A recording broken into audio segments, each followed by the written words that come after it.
coming to a head in the weeks ahead. It was a great piece, actually somewhat critical of me in the American Thinker, but I took it in the right light. I understand that there is skepticism of whether we're going to get there. You know, it's very hard when you have, if it's the what would happen to Sean Hannity, or put your name in place of mine, what would happen to you if you did these things, if you were warned that something is political, opposition party paid for, and not verified, and then later we know unverifiable, and then even after that, we learn that you were warned multiple times before you used it in an application to spy on then a presidential candidate, and that even worse than that, we find out that the FBI, when they finally got around to checking, long after the first, second, and third FISA application, into the dossier's contents and the veracity of it, no, none of this is true.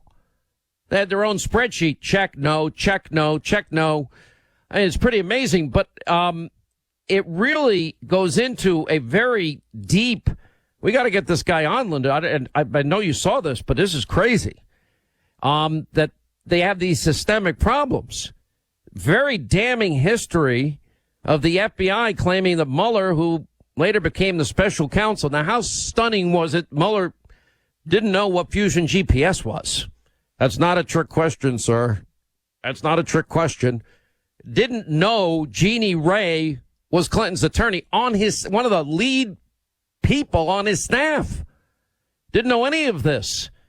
Anyway, claims that, if you look at all of this and Mueller's investigation, special counsel, and what happened here, and now we're learning how Comey set this all off with his leaking of these documents.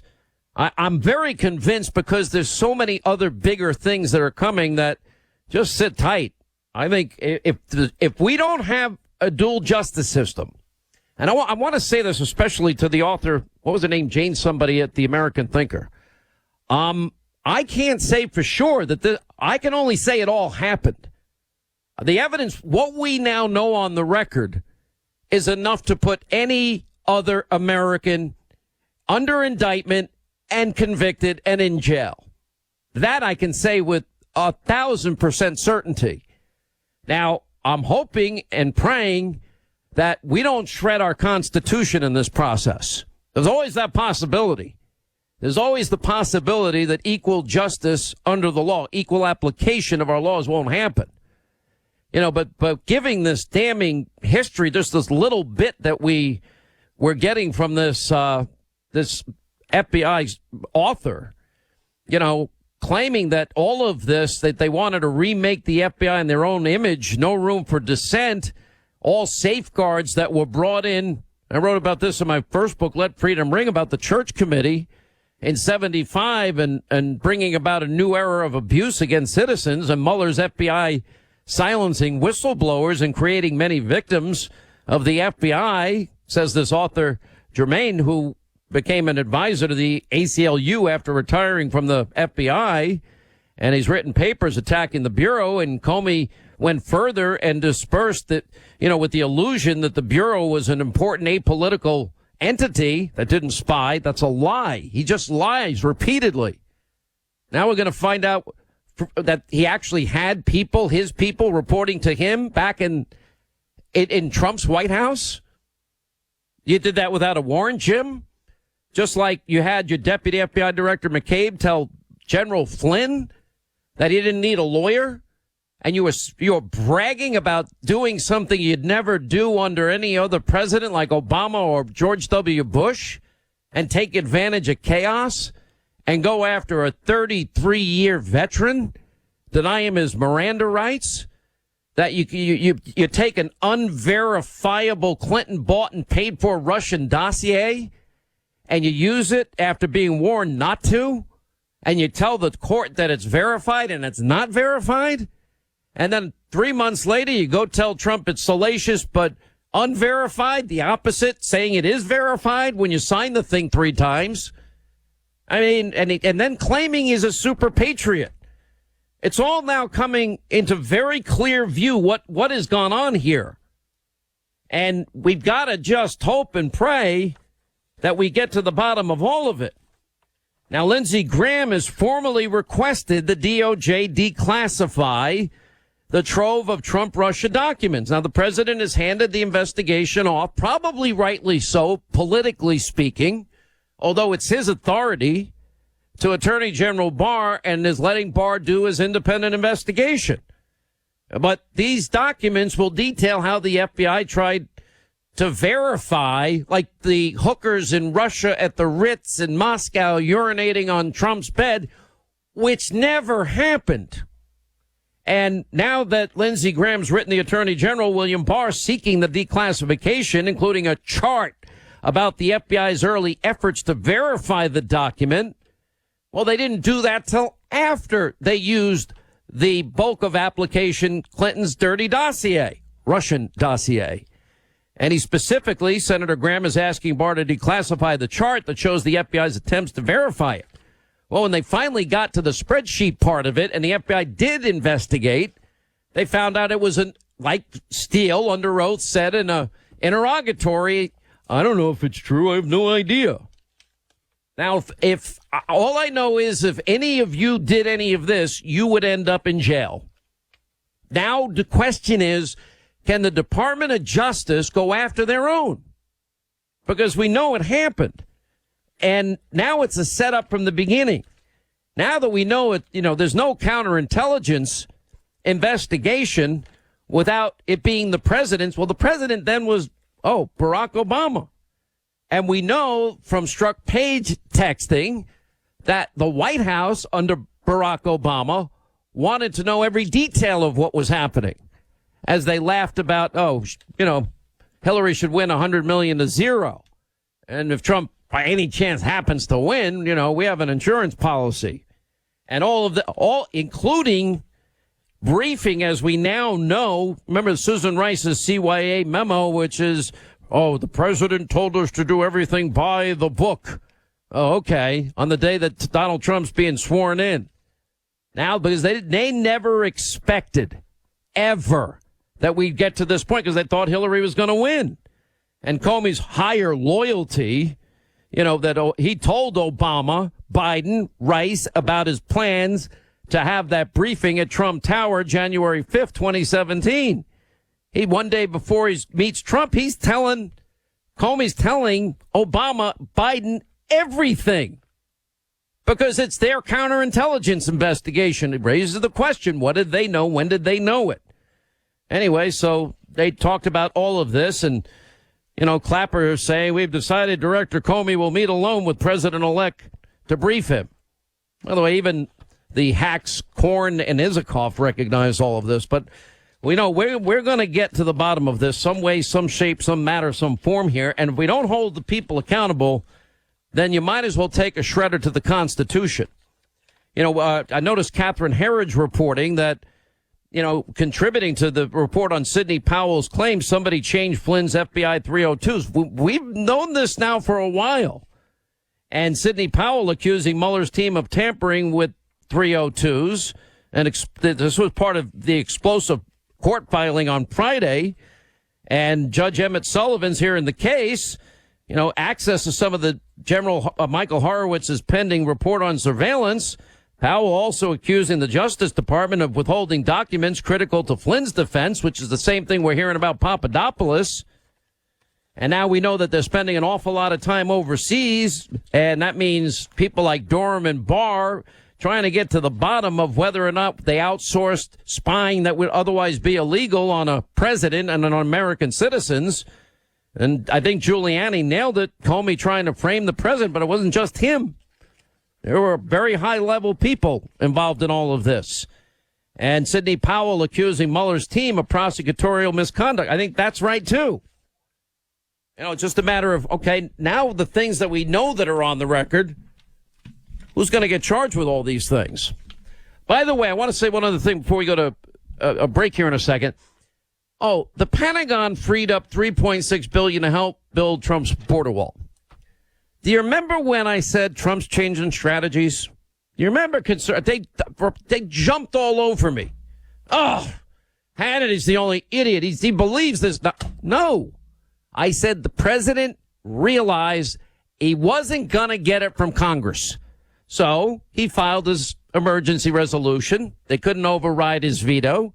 And now he's got $3.6 billion extra to help build the border wall. And I said he's not giving up. I'll accept all of your apologies when you're ready. Don't forget Express Employment Professionals. You know what? You need a job? Job seekers never pay a penny. You need to hire the best workers? Go to expresspros.com. Oh, I got to tell you about mypillow.com. Right now, my buddy Mike Lindell has the Sean Hannity Square. Go to mypillow.com, Sean Hannity Square, and you get the single greatest deals. They change often. You know, like they do have a doggy bed. If you love your dog, and everyone loves their dog, it's only $19.99 when you go to the Sean Hannity Square at mypillow.com. Look, all their products, MyPillow mattress topper, the MyPillow sheets, the pillows are the basics. You get that pillow, it changed my life. I fall asleep faster. I stay asleep longer, and I just love it. And now you're going to see very steep discounts when you go to mypillow.com, click on the Sean Hannity Square, and you never know what you're going to save. Savings of up to 80% in some cases, all right? MyPillow.com, Sean Hannity Square, or call, mention my name, 800-919-6090.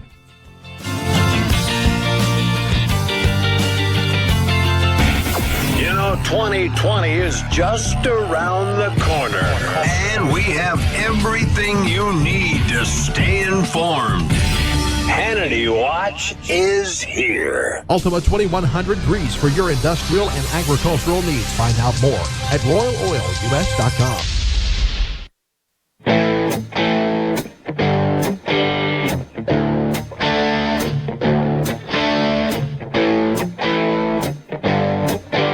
All right, so when the president said, all right, forget it, I'm not going through Congress, this isn't going to work, I got to find other ways, executive emergency powers, we cited the legislative background authority that gives the president the constitutional authority as commander-in-chief that gives the president the right to do this. Past presidents have all done it.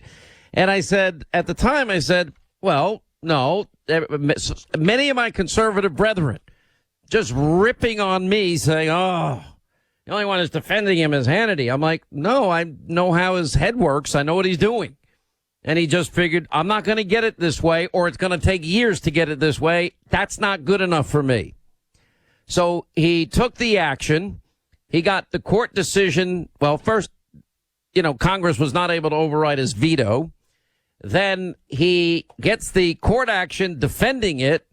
And while the media continues to focus on any way to derail his presidency, well, the president just got $3.6 billion in military construction funding to pay for the president's border wall.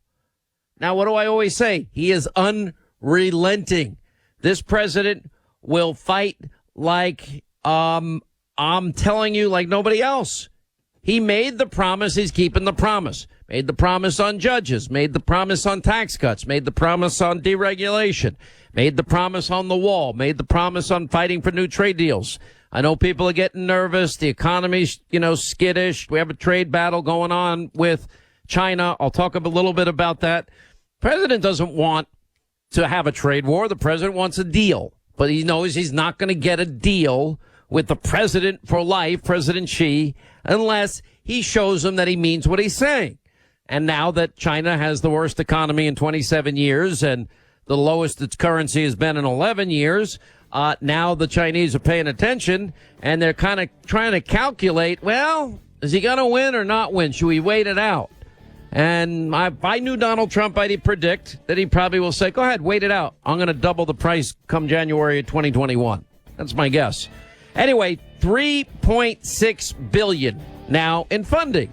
That means the wall's going to be built. That'll be another promise made, another promise kept, and that'll be not giving up the fight.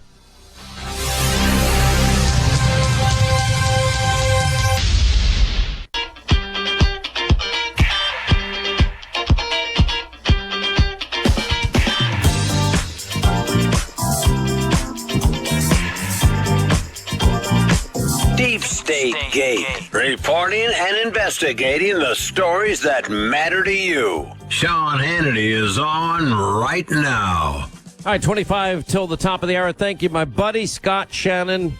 You know, Scott has the #1 morning show in all of New York City, which is massive. The show is incredible. And, I mean, he's the guy that discovered Zoo Radio, Morning Zoo Radio. Known for last to first in one ratings book. That's how good this guy's been over the years. Incredible legend. All right, so the Pentagon announced they're going to use $3.6 billion. Now, remember, the president also had another $1.4 billion that he got out of Congress, nowhere near the number he wanted. And the president has said, I can do it as good a job, but at a lower price. And now, apparently, the White House has decided they're now hiring contractors for sections of the wall with very specific specifications that are generally match up to the others to get it done even faster. And the goal is, I think, about 450 completed new miles of wall on top of all the repairs they've made and about 100 miles of new wall to this point. Well, it sounds like somebody is, kind of fighting hard to get the job done. And I just took so much crap. Linda, you remember when I took all that? You do. Of course. And I'm conservative. What did I say? I said, you're not reading this right. He's changing strategies.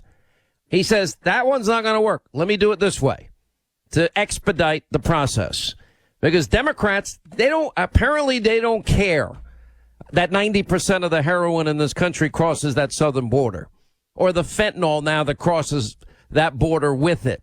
And the fentanyl and the opioids, and, we're losing nearly 300 people a week, Americans dying from these drugs. Now, I know that you're getting all these lawsuits, all these states, they're going after the manufacturer of OxyContin and all, so on and so forth.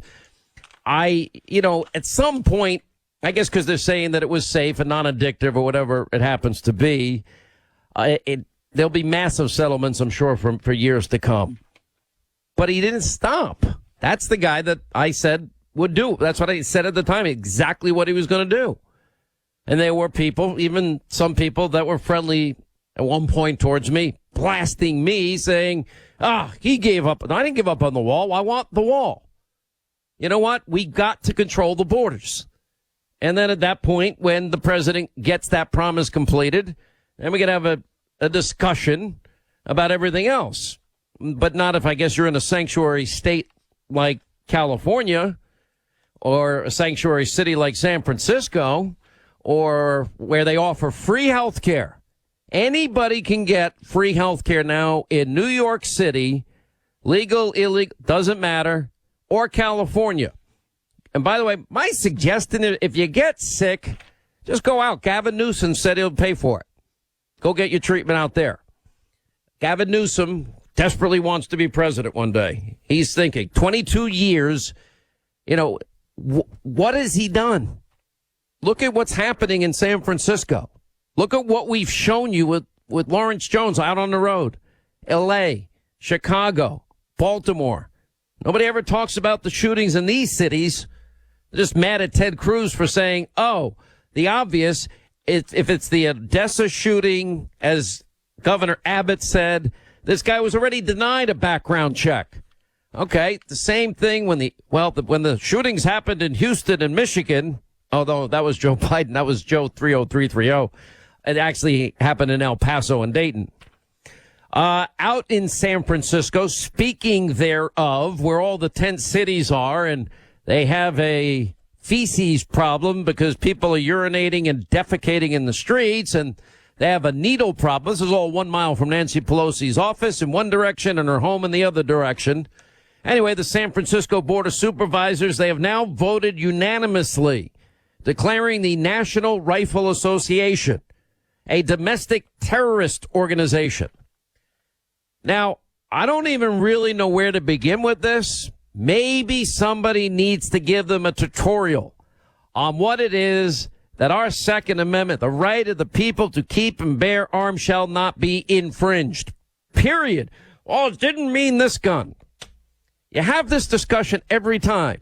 And then we find out every law that they are proposing, I call it feel-good legislation.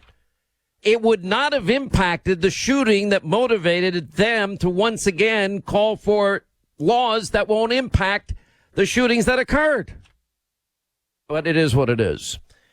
The city of what does that mean if you're a member of the NRA, a lifelong member like I am? Does that mean that if I go to San Francisco, now that it's if they voted unanimously that say that the NRA is a domestic terrorist organization, I wonder if that means that I'll get arrested. Do NRA members now have to fear arrest on being part of a terrorist organization? They'll probably want to deport people that are members of the NRA. But this is, remember, look at the Kate Steinle case, which is now back in the news because of court overturn. But, you know, but illegal immigrants that are guilty of crime spend time in jail because of sanctuary city and California sanctuary state status. They don't get in trouble. Here's a interesting thing from Bloomberg News. I guess Comrade de Blasio, who worked 7 great hard hours for the people of New York. I got to give him credit. That is really one of the best gigs. If you can get it and you work just 7 hours a week, that is the ultimate in, you know, the new Green Deal mentality. Whether you're willing or unwilling to work, he's willing to work. He worked 7 hours for the city of New York in the last month. Wasn't that nice of him? Well, anyway, congratulations are in order for the mayor, Comrade de Blasio in New York. He thinks he's qualified to be president. I think he's polling now at 0%, but thanks to his leadership, New York is now the top on the list of American cities that residents can't wait to leave. New York leads all U.S. metro areas as the largest net loser of population. 277 people moving every day, more than double the exodus of 132 just a year ago. L.A., Chicago, they're next with triple-digit daily losses of 201 in L.A., 161 residents in Chicago. People are getting the hell out of there. My problem with all of this is just, if you're going to leave your liberal policies there. Don't go to Texas or Florida and ruin those states. Because if you're going to go there and vote for the same people that taxed you and regulated you into leaving, then maybe you got to change your voting patterns. Because you don't want to ruin the next state that you go to. Anyway, a quick update on Hurricane Dorian. We expect tomorrow and Friday in particular to be the days most damaging. Where are we now? I guess we're looking at northern Florida, southern Georgia, Savannah, headed up to Charleston, which has been our concern. Joe Bastardi, weatherbell.com, official meteorologist of the Sean Hannity radio show. How are you? Well, pretty good. We got some breaking news here. I think Dorian is going to start re-intensifying over the next 12 to 18. Yeah, well, it's starting to move, and it's moving. When it moves more than 8 miles an hour and less than 16, the old-timers, the people I learned from, that's when hurricanes can keep coming over fresh, warm water, begin to intensify. The other problem with this, Sean, is the shape of the coast. See the way the coast is shaped, we call cyclonically. It actually enhances the upward motion, the convergence into the storm. And so what may happen here, and I'm already beginning to see it, the flight level winds are starting to come up. They're up to 120 knots. And we start seeing that pressure fall and the eye get better organized. And I'll tell you what, the next 6-7 hours, I guess I'm on the show tonight, they're going to be very interesting to watch this. Now, as it approaches Charleston, it'll start veering off to the northeast. So Charleston, the worst time for this storm is tomorrow morning for you, and then it starts veering off to the northeast, and then you see it coming up the coast, Cape Romaine, probably 5 o'clock in the afternoon, Cape Fear, probably sometime in the very late tomorrow night, and it'll be near Cape Hatteras Friday morning. And again, it looks to me like this is going to try to intensify over the next 12 to 24 hours. This is over the water. So if you're in Charleston, you advise leaving, Cape Hatteras leaving? Well, I advise you to do what people tell you to do. plans, but they seem to have been, when I'm looking at things like that, they seem to be on top of it. All I'm trying to do is analyze this, what I'm seeing here with the storm trying to get big thunderstorms around the center again, and also looking at the parameters for intensification over the next 12 to 18 hours on the way toward the coast. So it's a pretty dynamic situation, in my opinion. All right, Joe Bastardi, weatherbell.com. We'll have an update on Hannity all throughout the night. These are getting to be the important hours we were most worried about. Joe, thank you as always. All right, so as the president gets his $3.6 billion to build the wall to fulfill a promise, Democrats have now said the impeachment brigade, the Russia failure crowd, the impeachment, racist, asshole people. Well, they're trying to tank the economy. So far, that's not had any real impact. Now I guess they have a Hail Mary pass because Stormy Daniels is going to testify in October. She's more than willing to testify. Oh, okay. This is insanity. You know, this is impeachment switch. Oh, Mueller failed us. Let's find another reason. I see that the Daily Caller reporting that Alexandria Ocasio-Cortez is promoting a fundraiser for bail money for a group of protesters that included Antifa members. Apparently there was a, quote, straight pride parade in Boston this weekend. One way to support the local LGBTQ community impacted by Boston's white supremacist parade. I think there are like 50 people that showed up at this stupid parade, right? But these people need to get a life. I'll tell you that. What are they showing up there for? You know, do we really need people? I don't understand people. I really don't. Go live your own life. We have footage. AOC, who's the first person I was asking yesterday that will tie Dorian to climate change? AOC wins, claiming climate change hits vulnerable communities first. This is what climate change looks like, she said, using the damage from Hurricane Dorian to renew her calls for her new Green Deal and her action on climate change. By the way, as Joe Bastardi often points out, this has gone on forever. He can take you back to the 1800s and tell you what storm, where, and the impact and the damage and the destruction. So this is your Democratic Party. Oh, and they're now threatening the Supreme Court justices. Now Republicans are at least fighting back because they had written a letter to the clerk of the Supreme Court accusing them of threatening the independent judiciary. According to Republicans, every Republican senator signing this letter, attacking the amicus brief filed by Democrats submitted in early August. And according to the Republicans, the brief went beyond mere legal arguments, openly threatening the court with political retribution if they failed to dismiss the case in question as moot. And this is the New York State Rifle and Pistol Association versus New York City, prohibiting licensed handgun owners from transporting their handgun to any place outside the city limits. Plaintiffs argue that such law restricts an individual's ability. Well, that's the question I was asking de Blasio that he never wanted to answer, ever. You know, I just want to say one thing. I get what people are saying about the president taking on China. I understand it's disruptive, but I'm looking at a couple of polls here, and the voters seem to understand. There's a Harvard-Harris poll. American voters are supportive of the U.S. confronting China on trade. There's a $500 billion trade deficit. There was a story in the Washington Examiner. And what do we find? Farmers are supporting Donald Trump in the trade war. It's hurting them in the short term. But it's a $500 billion imbalance.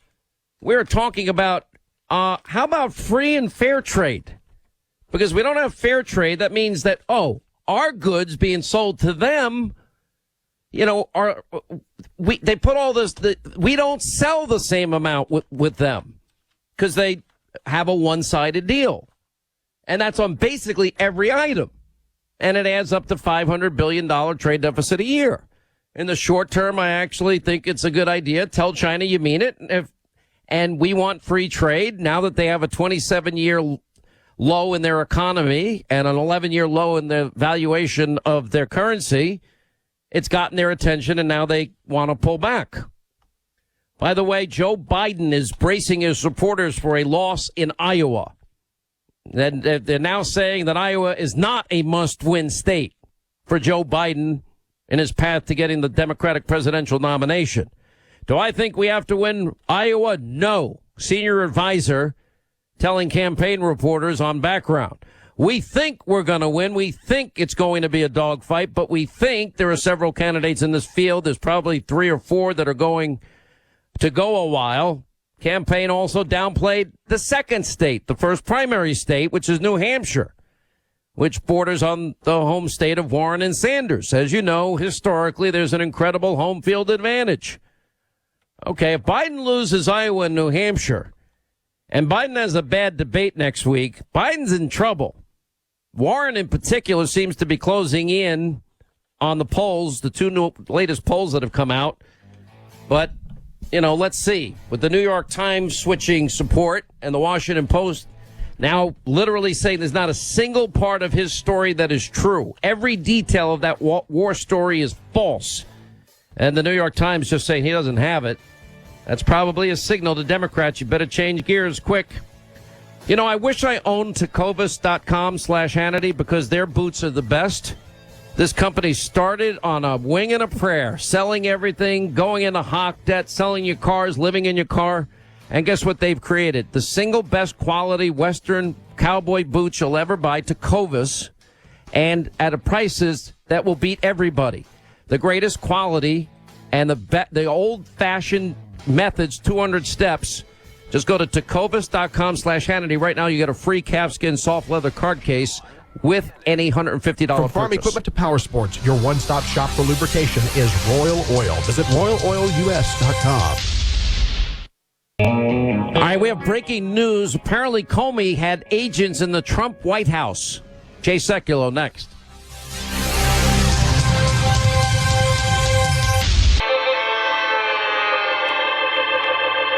Well, we're coming to your city. Gonna play our guitars and sing you a country song. We'll all be flying higher than a jet airliner. And if you want a little bang in your yin yang, come along. I want to be clear. I'm not going nuts. I'm not sure whether it was a medical school or where the hell I spoke, but it was on the campus. Americans who own AR-15s, AK-47s, will have to sell them to the government. I think young people are more informed and dynamic than their predecessors. I think that they are more sensitive in a positive way. Freedom is back in style. Welcome to the revolution. Yeah, we're coming to your city. Gonna play our guitars and sing you a country song. Sean Hannity. The new Sean Hannity Show. More behind-the-scenes information on breaking news and more bold, inspired solutions for America. Breaking news now. Here's Sean Hannity. All right, hour 2, Sean Hannity Show, 800-941-SEAN, toll-free telephone number. You want to be a part of the program. We're joined by the Chief Counsel for the American Center for Law and Justice and Counsel for President Trump, Jay Sekulow, who is with us with some breaking news today. And this is major about the ACLJ. What do you got? Well, this is a big development, Sean. So we sent a Freedom of Information Act request into the FBI regarding a story that was covered and then kind of disappeared in the media, and that was the reports that James Comey had placed at least two individuals inside of the White House. They were detailed from the FBI in a very unusual, unheard of arrangement. Two individuals, Anthony Ferrante and Jordan Ray Kelly, were sent there to work with NSC, National Security Council. Now, what happened was they were reporting back to James Comey. This is the information we have. They were getting reports from James Comey based on conversation and observations they had of what was going on in the White House. So basically, this is during the counterintelligence investigation. So in other words, you're saying that you have two FBI spies yes, within the Trump White House. From what point to what point are we talking about here? Give us a timeline. from the very beginning until about the time that James Comey was fired. So you're talking about 6 or 8 months, and closer to about 7 months. And what happened was when James Comey was fired, out they went. However, this is what's important. There is a troubling pattern here. Both the FBI doesn't want to release these documents, as you can imagine, so we're in court on that. We'll get a court order and get those documents. But we've asked for interchange communications between, ready for this, the FBI General Counsel James Baker, the acting director Andrew McCabe, Deputy Assistant Director of Counterintelligence, this will be a familiar name, Peter Strzok, McCabe's Deputy Counsel Lisa Page, familiar name, Comey's Chief of Staff James Rybicki, also a familiar name, and then some other individuals that have come up, Bill Precept, the Counterintelligence Division head, and some others. Because we think what was happening here was that there was this pattern where they would send these agents over, they would get reclassified for their jobs, basically put on leave from the FBI, go over to the White House, do the spying for James Comey, report back. And remember this, the Comey told the president he was not under investigation. Yet that counterintelligence investigation had started in 2016. And by the time 2017 rolls around, we now knowing all the facts, there was clearly an investigation, and they were targeting the president. There's no doubt about what this was all about. But here we've got these two individuals inside the White House in an arrangement that never previously existed. So this is what is so bizarre about this whole move. Rudy's comments this weekend were big. But let's point out a timeline here. Now, he signed 3 of the 4 FISA applications. We're awaiting when we get a hold of Inspector General Horowitz's report on FISA abuse. Now, here's what we do know. We know that there were at least 2, if not more, warnings, direct warnings, one from Broussard to the DOJ, FBI, explicitly saying Steele has a political agenda. It's unverified, meaning that what's in the dossier, and that Hillary Clinton paid for it. All information that was disguised. We also know that the first FISA application was denied, something that was rare, and that the only way they got that October 2016 FISA was, as Deputy FBI Director McCabe said infamously now, if there's no dossier, there is no FISA warrant. So that's a backdoor to spying. But Comey signed that first one. And we know from Rod Rosenstein, that means that he is verifying the contents of the application, which the Graham-Grassley memo says is the dossier. But then in January of 2017 at Trump Tower, prior to Donald Trump being sworn in, he tells Trump it's salacious and unverified and that there is no investigation into him. So Comey lied. No, I don't think there's any question about that. I mean, that's beyond dispute at this point. So Comey lied about the entire process. Tells the president the multiple times you're not under investigation when he's got this counterintelligence investigation. Did he commit a fraud on the FISA court? I think we're going to find out that pretty soon. But in this situation, think about this in the United States of America, that you've got 2 FBI agents detailed over to spy on the White House, to report back to the FBI on what's going on there. They're detailed over to the NSC, talking about, significant information. And then this whole thing is a fraud on the American people. The spying is a fraud. The Mueller team situation was a fraud, and that's a strong word for me to use. But that nonsense with Peter Strzok and Lisa Page and wiping clean her phone is outrageous. I mean, that's destruction of evidence. Wasn't that the special counsel himself, though? Under his watch. But you saw what was happening there. He obviously wasn't watching. But why would this surprise you? Because look, remember, General Flynn asked Deputy McCabe, the deputy director of the FBI, do I need a lawyer? The answer was no. Not only did he say no, take it back a step further. James Comey testified and said, I got FBI agents in there to interview Flynn because I saw a weakness within the Oval Office because they'd only been in for 8 weeks. I want people to think about this for a moment. The head of the FBI saw a weakness within the Oval Office at the White House where they could get in and do something and do it in a way that would be, fly under the radar. So they went in to do it to what? Set these people up. This is an outrage. And I think when you see the Durham report, all of this is going to come forward. And that's why all of the nonsense that's going on Capitol Hill right now, you know what it is? Exactly what I said. It is nonsense. It's smoke screens. They know what's coming. They know. Look, even Comey on the left-leaning media got clobbered over this last week. None of this. This was 73 pages of why you should fire James Comey. Well, it also said Comey's conduct was dangerous, and it is dangerous. But I want to stay focused on this because General Flynn Because if he signed a FISA warrant verifying that the dossier is true, he was warned not to do it. That means we now know it's an unverifiable document. How is that not premeditated fraud on the court when you were warned that it's not verified? And then the FBI, when they finally got around to verifying it, after he had signed 3 of them, they found 90 to almost all of it was bull. Well, look, I think here's the reality. I think that you're 100% correct. But this is a pattern and practice of this. By the way, one of the aspects of the lawsuit, we allege in this lawsuit, not just you violated the Freedom of Information Act, we have alleged that there is a pattern and practice of obfuscating. In other words, not letting you get to the documents that point to the problem. Pattern and practice. It's a second separate count in this lawsuit, which makes it very unique. It's not just, you did this, we didn't get the documents, give us the documents. We'll get an order for the documents, but we're going to get a finding that this is a pattern and practice. I'm going to tell you this. Here's what it tells you. Some of these people, Sean, are still employed at the Department of Justice. Jordan Ray, still employed right now. The person I'm most shocked at is Director Ray. Why is he so unwilling to cooperate with Freedom of Information Act requests? Well, look, I mean, here's what you got. This is entrenched bureaucracy. We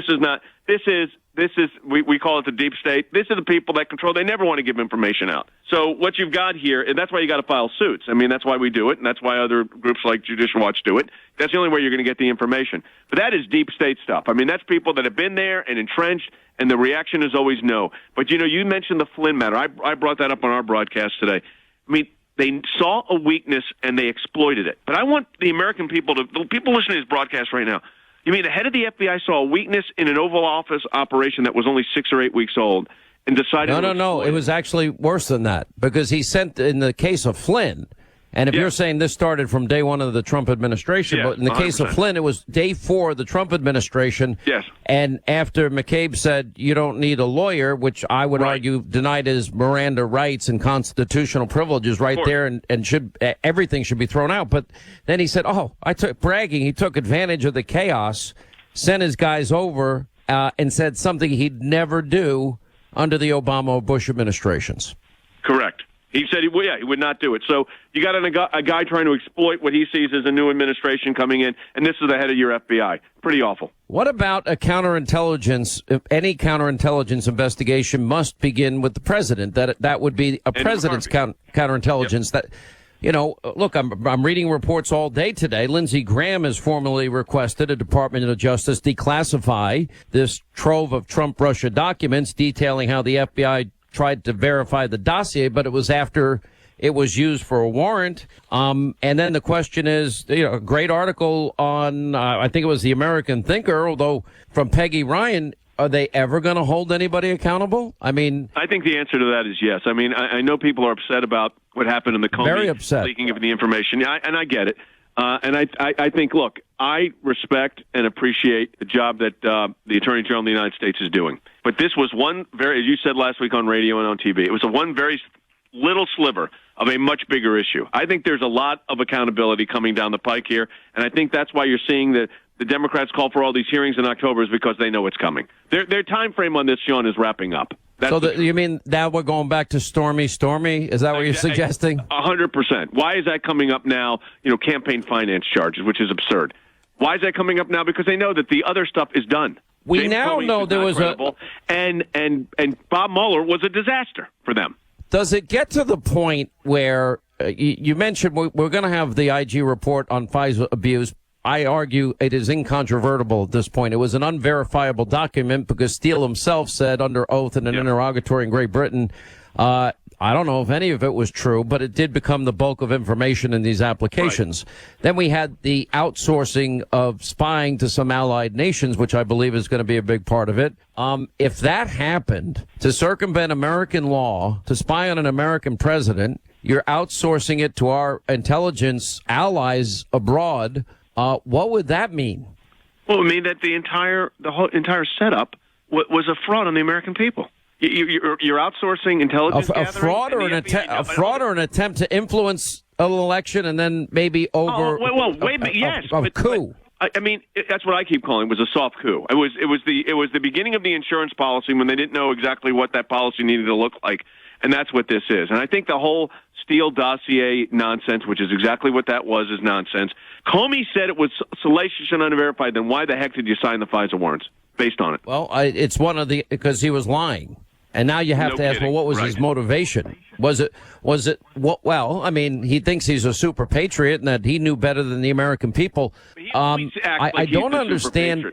Well, he acts like he's he has this view. I mean, the one thing that he does that is just, I don't care what side of the political fence you're on this, but remember when he circumvented Loretta Lynch, the Attorney General, because he thought she was compromised, so he made a prosecutorial decision as if he had the authority to do that? Right. Which he did not. He did not. Well, but, here's the thing, and if you listen to Strzok and Page in their closed-door testimony, they're pointing the finger at the Attorney General. That would be Loretta Lynch, that the fix was in. But the insurance policy is key here. And the question I want to ask is, we now know, and I believe Obama and Biden were briefed on the issues involving the dossier. Then you get into Susan Rice's memo to self, just as Donald Trump is being sworn in as president. The president said to do everything by the book. Oh, that seems like the biggest CYA I've ever heard. And if you look at David Korn and Michael Isikoff and the things that they write about specifically in their book, that Obama was aware of all of it. The question is, who initiated the counterintelligence investigation, and was it based on Hillary's dossier? And who knew that the dossier was false? And if they didn't know it was false, why didn't they investigate that first? Because they knew the whole thing was a fraud. So they knew this. This was just a subterfuge to get information. That's all this was. At the end of the day, 2.5 years. What are the consequences for this? I think there's going to be big. You know what the feeling of most people? Some really high-level people in serious trouble. You hearing a lot from James Clapper these days? Hearing a lot from Brennan? Right. Nothing. Right. No. All right, stay right there. We got to take a break. More with Jay Sekulow of American Center for Law and Justice. Lawsuit filed today for your request, and it actually goes a lot deeper than that in terms of pattern and practices, and the FBI having 2 spies in the Trump White House from the get-go, reporting to James Comey. Comey telling the president-elect, oh, you're not under investigation? Wow. Quick break, right back. More on this, and we'll have Joe DiGenova and Victoria Tunsing's reaction to this. All right, it's hard to believe summer is in the rearview mirror, but as your vacation season is wrapping up, let not your heart be troubled. You're back in your normal routine, and that means time to take care of business, get stuff done, and that's where LegalZoom.com comes in. Now, LegalZoom.com, they make it easier to say goodbye to summer. They're going to save you money. You don't pay those high hourly rates of an attorney. And whether you need entrepreneurial help, you need the setup of an LLC, DBA, S Corp for your business, you're going to save a fortune. If you haven't done your last will or living trust, there's never a wrong time to do that. You never know. And if you get confused, you have questions, don't worry. Let not your heart be troubled, because LegalZoom.com has their network of independent attorneys, tax professionals. They'll give you the advice you need, but not at that high hourly rate, a fixed rate. And you'll save 10%. Limited time. Go to LegalZoom.com. Use the promo code Hannity when you check out. LegalZoom.com. Remember, you're going to save money where life meets legal.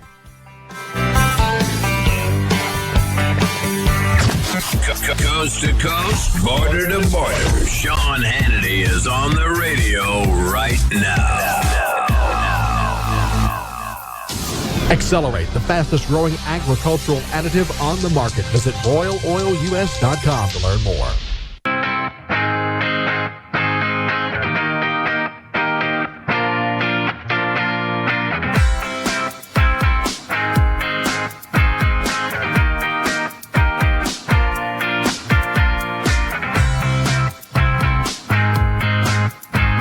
All right, as we continue, Jay Sekulow, American Center for Law and Justice, filing a lawsuit today, Freedom of Information Act request. I don't want to put words in your mouth, but in summary, this is a FOIA request specifically asking for FBI internal documents. Yes. That would show part of pattern and practices that there were people that were working for Comey in the Trump White House reporting to Comey whatever I guess they could pick up. I mean, exactly. Spying on the president. Over there to observe what's going on, what people are saying, and then there's information that goes back to James Comey. So we've asked for all records, emails, memorandums, briefs, pertaining to FBI agent Anthony Ferrante, who's an advisor on cybersecurity for the NSC. We're requesting information concerning Ferrante's time within the White House and beyond. Specifically, we're requesting records and emails between or about Comey and Ferrante and others he may have been communicating with. Yes. Why do I have a deep suspicion that we might hear the term, clean phones, bleach bit, non-existent? Sidney Powell accused Mueller's team of tampering with General Flynn's FBI 302s. Where do you see that case going? I think Mueller's team tampered with Peter Strzok, the evidence on Peter Strzok. So would I be shocked if they tampered with evidence involving the 302s of General Flynn? No, I would not. I think they've ended up as a disgrace, frankly. An embarrassment. That's where that ended up. But, you know, a disgrace and an embarrassment is one thing. You can't even read that report. I mean, it's incomprehensible what they were even saying. And it was obvious when Bob testified that he had not been supervising this proceeding. Obvious. All right, this is huge news. We'll have more tonight on Hannity. Jay Sekulow, American Center for Law and Justice, Chief Counsel for the President. Thank you for being with us. We appreciate it. When we come back, more reaction to this news. Quick break. Right back. We'll continue.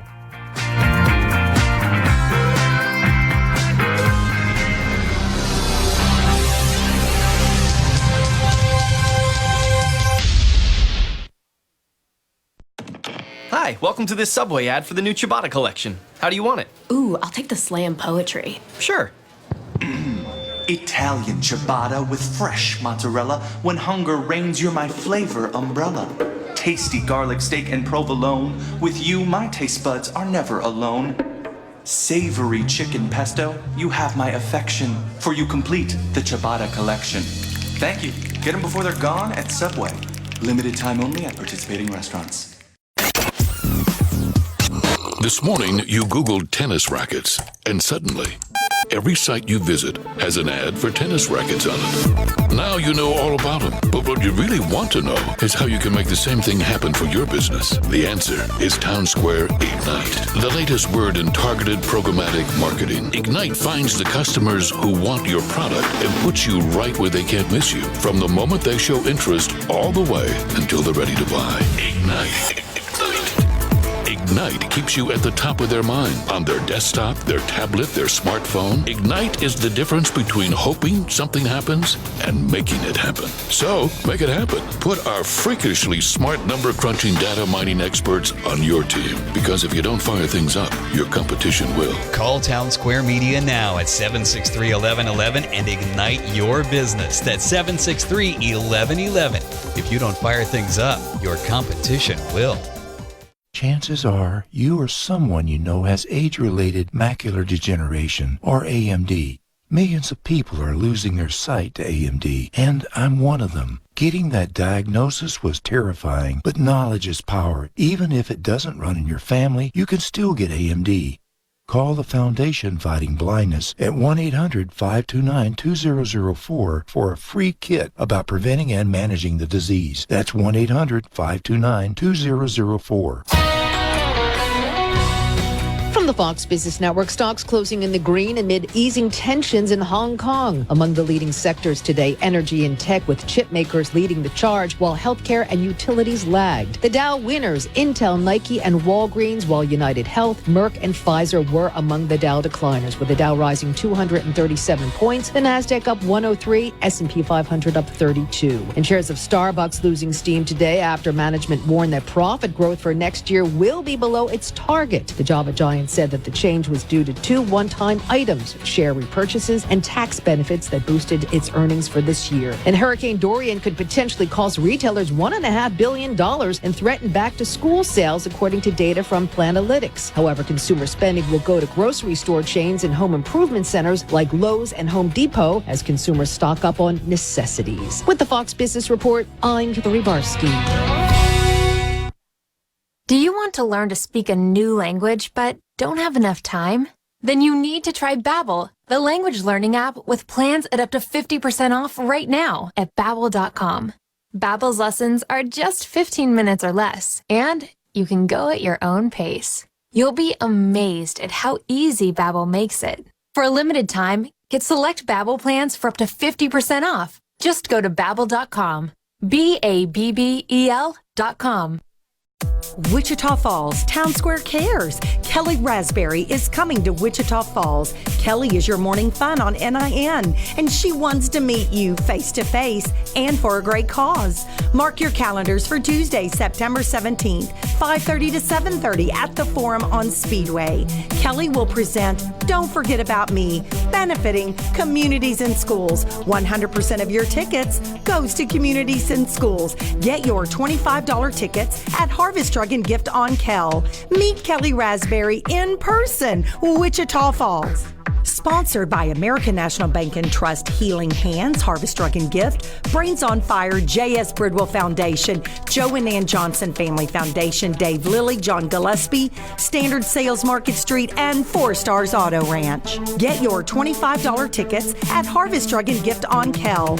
Meet Kelly Raspberry in person. Town Square cares. This is the sound of salmonella gyrating on your undercooked chicken. And it looks like Mom might be taking it out a little early. Don't let salmonella get funky with your chicken. On average, 1 in 6 Americans will get a foodborne illness this year. So use a thermometer to cook each type of meat to the right temperature. Keep your family safe at foodsafety.gov. Brought to you by the USDA, HHS, and the Ad Council.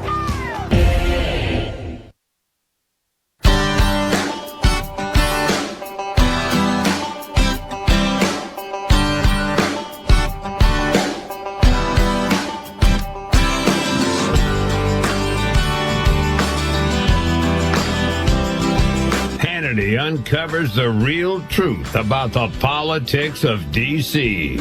He's your watchdog on Big Brother every day. Hannity is on right now. What I believe is that they ran this entire investigation under what's so-called counterintelligence, because you can go to secret courts. You don't have to report what you're doing. You run under a different set of guidelines, unlike criminal. And I think I think most Americans understand this. It's very clear that he was also involved in the FISA warrants, all 4 of which were illegal. We know as a result of the reports are being circulated inside and outside the department for comment by interested parties. So we know that all 4 FISA warrants were illegal.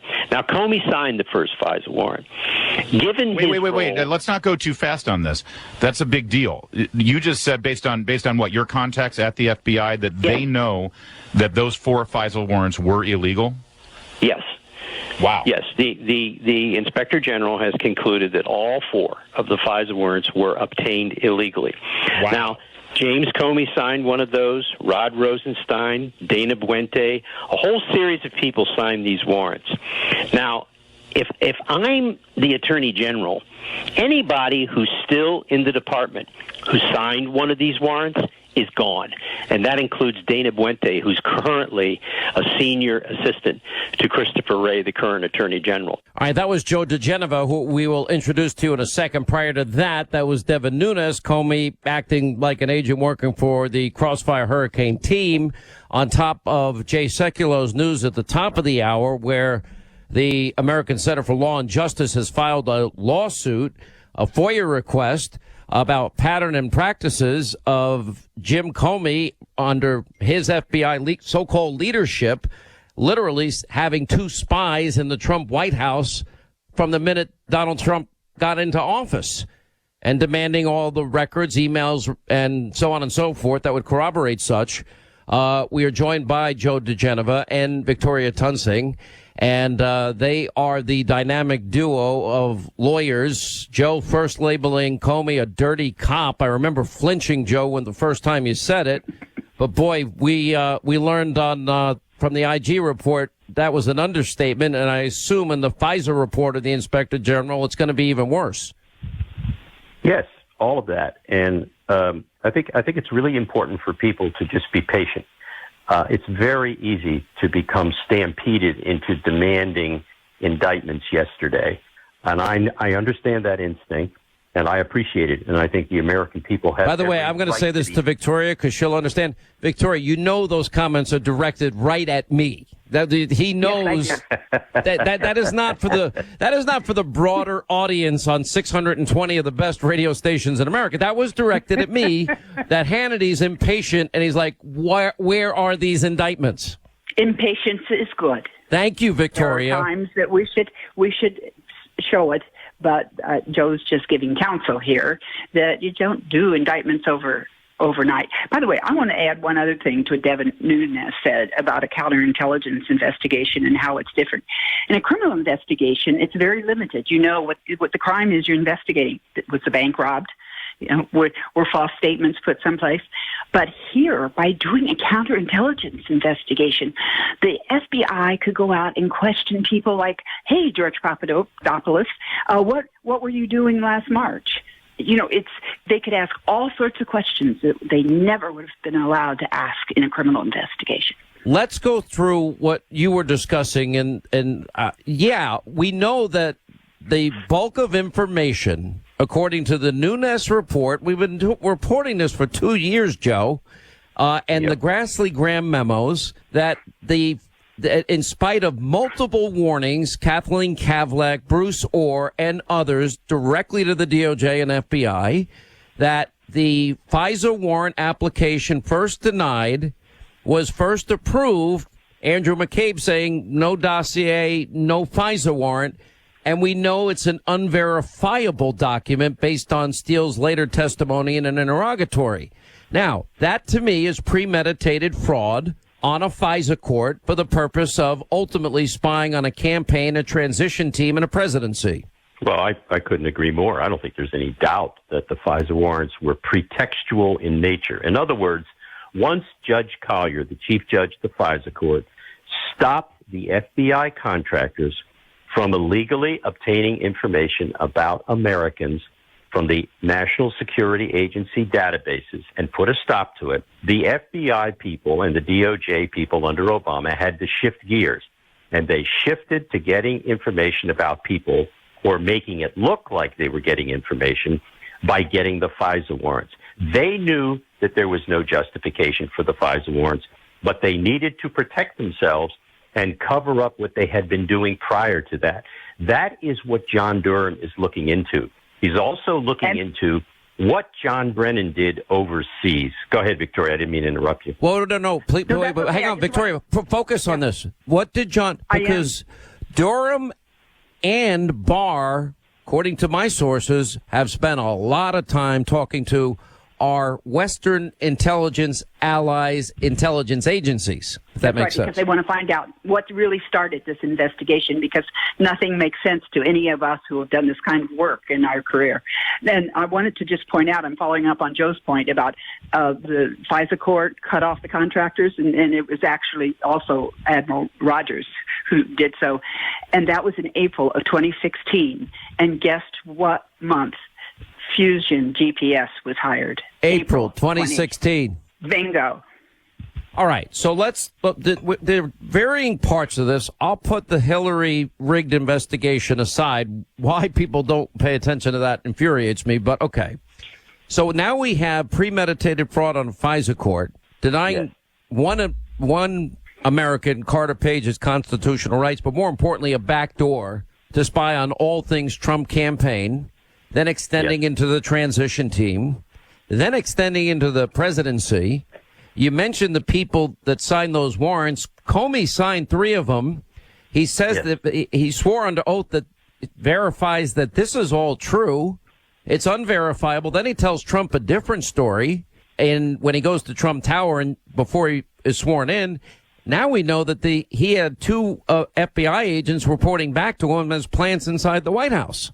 Well, I don't think there's any doubt that this was a very large conspiracy, and I use that word in the legal sense, not in the political sense. This was a conspiracy among senior DOJ and FBI officials and people in the intelligence community to figure out a way to cover up what they had done illegally during the Obama administration by spying on Americans through NSA databases. They had to find a way to get attention away from that. What's interesting to me is that was never going to happen unless she won. In other words, if Hillary won, all of this would have been covered up. We would have never known about the extreme spying that went on at the NSA. But she lost. And once she lost, they went into a very highly controlled panic mode to frame Donald Trump. You know, I hear people laugh about this, even at places like the Washington Examiner. I mean, they have some reporters that have said that the things that I have said today on this show are conspiracy theories. And I've said to them, would you please tell me what's conspiratorial about the facts that are already on the public record? I said, what you do in a situation like this as a former prosecutor is you take facts, reasonable inferences from those facts, you draw conclusions, and then you have a result. And anybody with a brain can see that what was going on here was a conspiracy to frame Donald Trump. Now, the fact that people in the New York Times and the Washington Post don't want to believe that, those people are nuts. They're the screwballs, not the people out there who were doing. Joe, they're part of the conspiracy. None of this could have gotten out there without the mainstream media. So they urged it on. They're selling it. They have to sell it because they hate Trump so much that they're willing to say anything. These people have completely abdicated any responsibility of a free press. And it's one of the reasons that many of us who believe that, Chuck Schumer and Dick Durbin have introduced an amendment to the First Amendment. They want to overturn Citizens United. And I say, fine, while you're doing that, let's amend New York Times versus Sullivan and restore the negligence standard to libel for public figures. Watch their rear ends tighten up on that baby. Let me ask you where this is going, and I'm going to tell you where I stopped you earlier, Joe, and it's about patience. I see nothing but premeditated fraud committed on a FISA court for the reasons discussed. I see the outsourcing and subcontracting of intelligence gathering to circumvent American laws, to spy on an American president for the purposes of damaging or destroying or undoing an election. Am I wrong in any way? And if that all happened, then if I use the what would happen to Sean Hannity test. Sean Hannity would go to jail test. I think you are absolutely right, and the reason is very simple. If you look at all the facts that are established now on the public record, there is no other conclusion.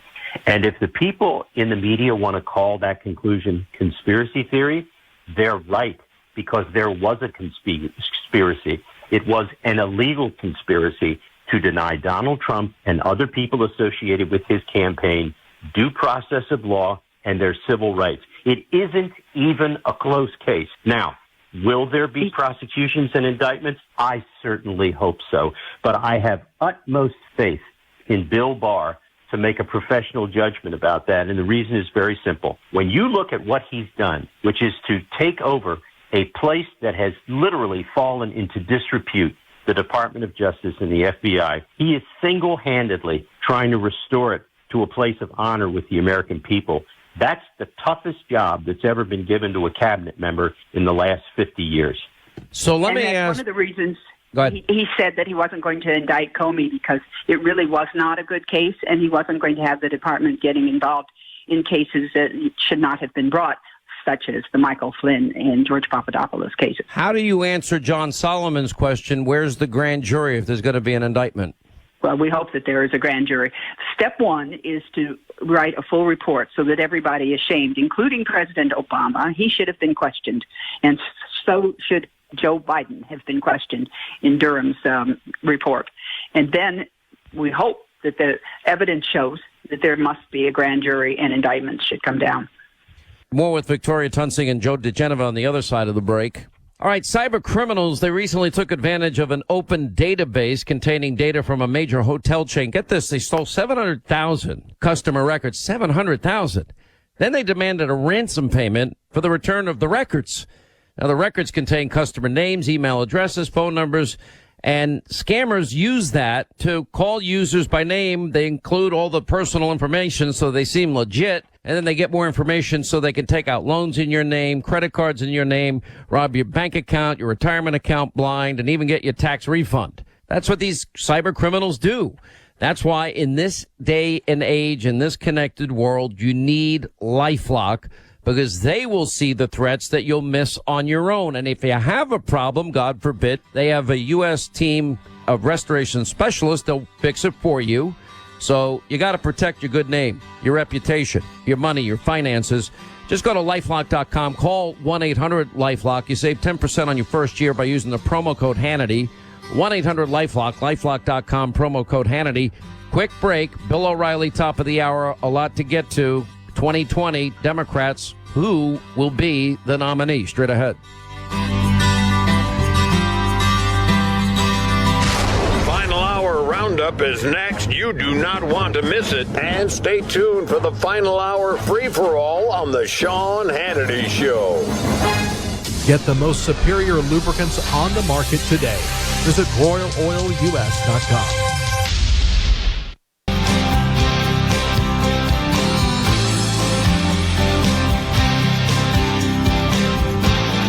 All right, as we continue with Joe DiGenova, Victoria Tunsing, how do you answer John Solomon's question, where's the grand jury if there's going to be an indictment? Well, we hope that there is a grand jury.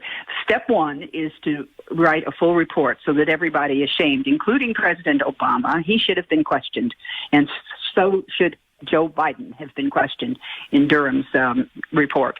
And then we hope that the evidence shows that there must be a grand jury and indictments should come down. Joe, do you see, let's go over the laws, again, ignoring Hillary's rigged investigation, FISA abuse, premeditated fraud, outsourcing of intelligence agency for the purpose of spying on Americans, including a American president, candidate, transition team, and then president.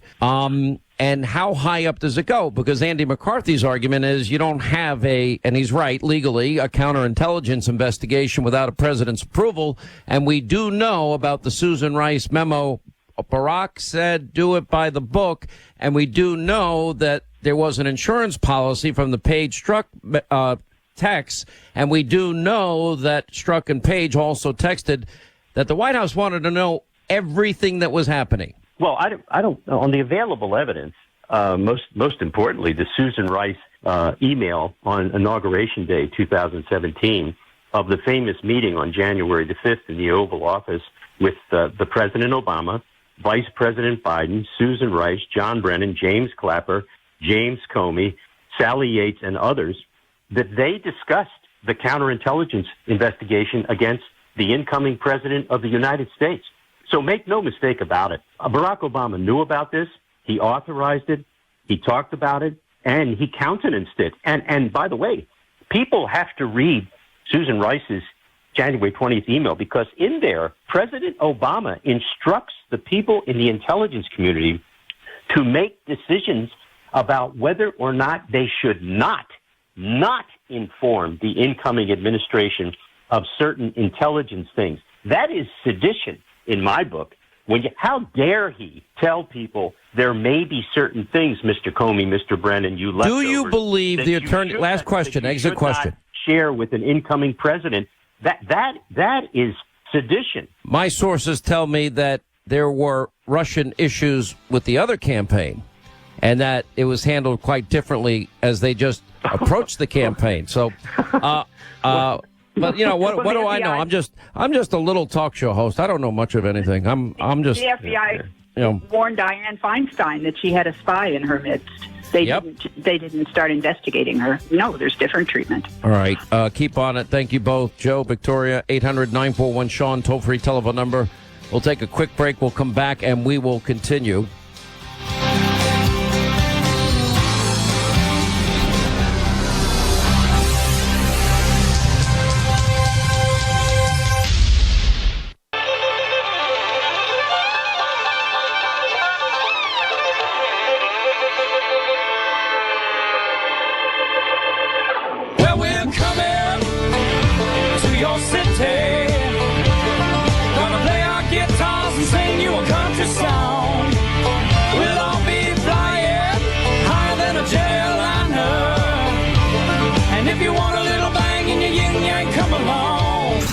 Clear.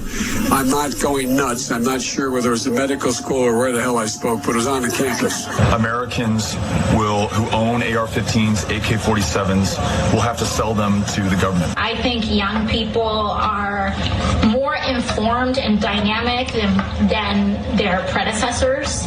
I think that they are more sensitive in a positive way. Freedom is back in style. Welcome to the revolution. Yeah, we're coming to your city. Gonna play our guitars and sing you a country song. Sean Hannity. The new Sean Hannity Show. More behind-the-scenes information on breaking news and more bold, inspired solutions for America. Stay right here for our final news roundup and information overload in the final hour of the Sean Hannity Show. I've been in and out of Afghanistan and Iraq 28 times. I've been in and out of Iraq and Afghanistan over 29 times. I've been in and out of Afghanistan and Iraq over 30 times. At the PRT, in a makeshift meeting room surrounded by rocks, mud, and sandbags, but filled with flat screens and computers, a two-star general traveling with us performed an impromptu award ceremony. He gave a Bronze Star to a corporal who looked to me to be about 25 years old. I found myself in Iraq being asked by General Ordiano, a 4-star, to pin a silver medal on a young captain. I have been asked in a forward operating base in the middle of a godforsaken nowhere in the upper Konar Valley in Afghanistan to pin a silver star on a young, coincidentally, Navy captain in what they call a FOB, a forward operating base. I pinned medals on silver stars on soldiers up in the upper Konar Valley in the middle of a firestorm the poor guys have gone through. Young Navy captain, Navy, up in the mountains in the Konar Valley in Afghanistan. Who had pulled a badly wounded gunner to safety, returning fire to repel the enemy, and then keeping his buddy alive until medevac arrived. Who had pulled someone out of a burning Humvee, risking his life. One of his buddies got shot, fell down a ravine about 60 feet. This guy climbed down a ravine, carried this guy up on his back under fire. He had gone down a ravine to rescue one of his men who had been shot, brought him back under hail of gunfire, was wounded, but the young man died. I know it sounds a little corny, but I don't think there was a dry eye in the house. And the general wanted me to pin the silver star on him. And when I went to pin it on him in front of the entire brigade, and I went to pin the silver star with General Rodriguez, pin the silver star on his chest. I got up there and stand and said, God's truth, my word is abiding.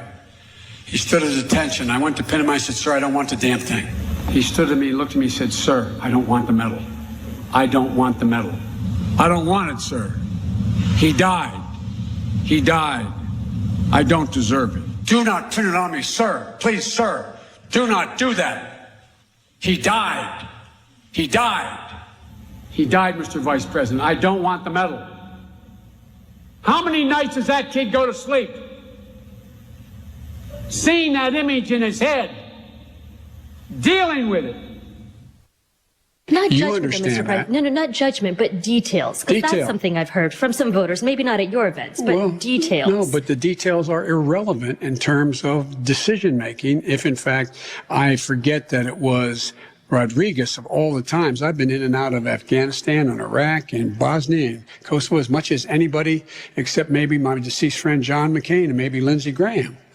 And so the fact that I would forget that it was Rodriguez who was pinning, I believe this is the case, pinning a Bronze Star on a young man, it's irrelevant to the point. It's like saying I had this very bright reporter and I think her eyes were blue. What difference would it make about whether you were a bright reporter? Your eyes are brown. It's irrelevant, and you know it. Details are irrelevant from Joe 30330. I've been over 28 times, 29 times, 30 times. Something has happened here. And when the New York Times turns on Biden and says, you know, he looks like a man longing for the old days, and his days as a potent and fiery stump speaker seem long past, and he's exuding a level of weariness certain days, and he can be unfocused, long-winded, and prone to misstatements as ever. And all his blunders and embarrassments and report that the Washington Post put out, which is almost every detail of Biden's war story is false, coupled with every other gaffe that he's making pretty much every day on the campaign trail. I don't think Joe Biden's going to make it. But anyway, news roundup, information overload hour on the Sean Hannity Show. We welcome back to the program Bill O'Reilly. I have in front of me an early copy of his brand new book. I think this is the nicest cover you ever put out. It's called The United States of Trump, How the President Really Sees America, which is coming out, I think, in October? No, September 24th. Oh, wow, we're getting there, O'Reilly. Time for you to, get out of that, mode you've been in, vacation mode and fishing mode, and get out there and start working hard again. Well, I'm coming over to your house for the book party. I know you don't know that, but I've already organized it. You're very welcome to come. It's a construction. Yeah. It's a total construction zone. You're welcome aboard. Just don't step on the nails. I'm going to send an advanced copy to Biden because everything in the United States of Trump is true. We're not flailing around here. Every single sentence is true. And I love what you did something in the book. I want to compliment you. You took an interview you had with Trump that went on for a pretty lengthy period of time, and you didn't just put the interview in, you interspersed it with basically the history of the Trump administration and also him. Yeah. And I thought that was a very clever way to do it and kept my interest so far as I'm reading through it. Well, I want to bring some perspective to the Trump presidency, whether you like him or not. I think it's important for Americans to know the truth about what's happening in the White House.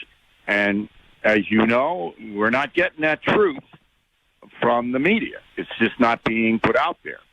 So it's not a pro-Trump book, not an anti-Trump book. It's a fact book, a history book. And after you read it, you'll know what the truth is about the man and how he's operating the country. Let me ask, when you read the Washington Post and their report says almost every detail of his war story is false, and the New York Times says this weekend what I just read, they've turned on him. The polls still show he's ahead, but I don't think the polls mean a darn thing for Joe Biden right now. Well, I think he's going to get the nomination if he can get by next week. Remember, Hillary Clinton said she was shot at in Bosnia. Remember that? I remember. Okay. So, I mean, that's a lot worse than pinning a medal on somebody. So Hillary Clinton said she was shot at and was so courageous that didn't stop her from doing whatever she was doing. In the campaign, that didn't resonate at all. And I will submit to you that this won't resonate about Biden. What's going to happen, though, and this is fascinating, is that a week from tomorrow, Biden's going to get up there in Houston. And if he does poorly, then your hypothesis is going to come true, that he's not going to make it. But if he holds his own next Thursday, this is it. This is the third time that Democrat voters will see him. If he can hold his own, I don't think the others have the mass appeal to overtake him. Because remember, Biden is going to run on the Obama platform. He's going to target African-American voters. He's going to do exactly what Barack Obama did with Obama's people. That's how he's going to run his campaign. So if he can get by next week, and, barring someone foreseen, I think Biden's gonna be the nominee. And remember the super delegates, Hannity. Well, they get the second shot of everything. Yes, they're not bound by any primaries. And that's why the fix was in for Hillary and Bernie Sanders had no shot. That super delegate thing is going to be in for Biden. The real smart money in the Democratic Party doesn't want socialism because it knows it's going to get defeated. As much as Donald Trump may be controversial, I don't think Americans want to change from capitalism to socialism. That's insane and would cause a depression in America. But don't you think this is this is the tipping point now for Biden? I think you're right with the debate coming up. Look, I'm not saying he's not getting the nomination. I'm saying that there is a great developing real fear of Joe Biden within the Democratic Party ranks. If he, look, I saw him this weekend, and this is just my observation. He has changed dramatically since the time from my observation, since the time he left office. He has aged seemingly like 15 years to me in terms of how he looks. You know, he's hunched over, seemingly has no energy, no fire in his speech. He's not remembering anything. He's misfiring on really important details and facts. He's not even telling one simple story straight on any given day. And these gaffes, I think, I don't see that they can control it even with a teleprompter, because you still have to show up at a debate without a teleprompter. He's a different guy. Okay, and the Washington Post and the New York Times, they see it too. They agree with you. And their inclination, by the way, is to go socialist. But the folks who decide the election, they're not reading the New York Times and the Washington Post. They're not. I mean, they're watching him on television, Biden. Rove thinks that Warren has the best ground game in Iowa, Bill. Iowa is no way Biden's going to win. And Biden's people even said as much today. But is he going to win New Hampshire? Where's he win first? South Carolina? No, he wins New Hampshire, and then he wins South Carolina. And then he's got momentum because African-American voters are going to vote for Joe Biden because Barack Obama is going to tell them to. I don't see that happening. Why? Barack Obama has said he's staying out of it. Yeah, but he's not. He's not going to stay out of it. Once the field narrows, which it will after next Thursday. Look, there's only three of them that have a chance now anyway: Bernie, Warren, and Biden. Unless Michelle gets in. What about Kamala? You think Kamala's out of it? No. Look, she's had enough time to get some momentum, and she has no momentum. She comes across as flat. She's not inspiring anyone, and you have to be inspirational if you're not that well known. And she's not. She simply isn't. All right, now, stay right there. Bill O'Reilly's with us. I got to take a break. I got to pay bills, Bill. You've been in this business long enough. You get it. The United States of Trump, how the president really sees America, just coming out in a couple of weeks now. I've got an early copy. I can't put it down. And well done, Bill O'Reilly. All things Bill O'Reilly on BillO'Reilly.com. We'll continue with Bill on the other side. Your calls then coming up. 800-941-SEAN is our number. We'll check in with Jason Chaffetz as well. Listen, I met these guys from Hustler Turf. What a great group of people. Now, since 1964, Hustler Turf, they introduced their first zero-turn lawnmower, and they have been the leader in this lawn equipment business ever since. And every single Hustler is engineered, designed, and assembled right here in the USA. And I love it because that's American jobs in our heartland. We need those jobs. Family owned, family operated since 1964. It was named after the B-58 Hustler. And I got to tell you, it makes the highest quality, most reliable lawnmowers that you'll ever get. The incredible performance, price, everything you want. And if you haven't tried a Hustler yet, just go find your nearest dealership and feel the super smooth steering. Gives you the best comfort, best control, whether you're mowing your front yard or a football field, it doesn't matter. They've got you covered. If you're a professional, if you're a homeowner and you like to do it yourself, you're going to love their products. They're great people. Visit my friends at hustlerturf.com. You'll learn more. You'll find the retailer nearest you. That's hustlerturf.com. We'll continue. Bringing jobs back to America and getting America back to work. This is the Sean Hannity Show. From farm equipment to power sports, your one-stop shop for lubrication is Royal Oil. Visit RoyalOilUS.com. All right, as we continue, Bill O'Reilly is with us, BillO'Reilly.com. He's got his new book coming out in just 2 weeks from now or so, The United States of Trump, How the President Really Sees America. On the back of the book, it's pretty funny, and I guess I'm not supposed to talk about it yet. Tell your publisher, too bad. But but it says, he says, this is a lot of work talking to you, Bill. And you're like, do you want a break? He goes, it's a lot of work. I want to give the perfect answer. But it's going to be a great book, you say. You sound like Trump when you say that, which makes me laugh. Trump says, I'm doing this for you, Bill. I'm not doing this for me. I'm just saying, as I'm answering these very intense questions, maybe I've never been asked before. What are the intense questions that were never asked before? About his family and his upbringing. He didn't want any part of that at all. I don't blame him. Do you want me to ask you about your family and your life and your background? Sure, I don't care. I was the same when I was 5 that I am now. So. Yeah, an incorrigible, troublemaker. Yeah, exactly. I was lucky they let me out of the basement. Well, we didn't have a basement in Levittown, but you know how it is. But Donald Trump's not a high school reunion kind of guy. He's not a look back kind of guy. So he didn't really want to spend a lot of time on why he got sent to military school, his relationship with his siblings and his mother and father. He didn't really want to do that. But where I got all that information was from Don Jr., who was really good and very honest. Remember, no anonymous sources in this book. Everybody's on the record. Thank God, finally.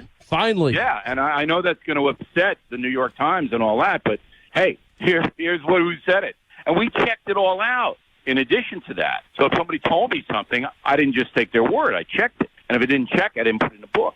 But anyway, Donald Trump really, he at one point, I thought he called Melania in. And to Melania, he's torturing me, just like he did on television. You have to make him stop. Melania, looks at me and runs out of the office in Air Force One. She ran out laughing. She loves it. Right. I actually think that she is one of his best advisors from what I can see, and I only have about 20 seconds. She wields a lot of power in that White House, very, very subtly. There's no doubt about that. And if she says something, it happens. Yo. All right, BillO'Reilly.com. Bill's going to give us the first radio interview when it comes out, the United States of Trump, how the president really sees America. I don't want to give a lot of the book away. I've read most of it, and it's just not fair because your publisher will be calling me with sending cease and desist letters. No, but Hannity, I enjoyed the book. I really do. And I thought it was well written. They all know that you never obey the rules. They all know. Yeah, that's true. And by the way, I'm really proud of that. So right. am I. That's why we're successful. BillO'Reilly.com.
RCA Victor Television. One more day to Labor Day weekend, the traditional occasion for tasty outdoor barbecues or picnics.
completely agree with all the obstacles and with all the enemies who are between me and...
1.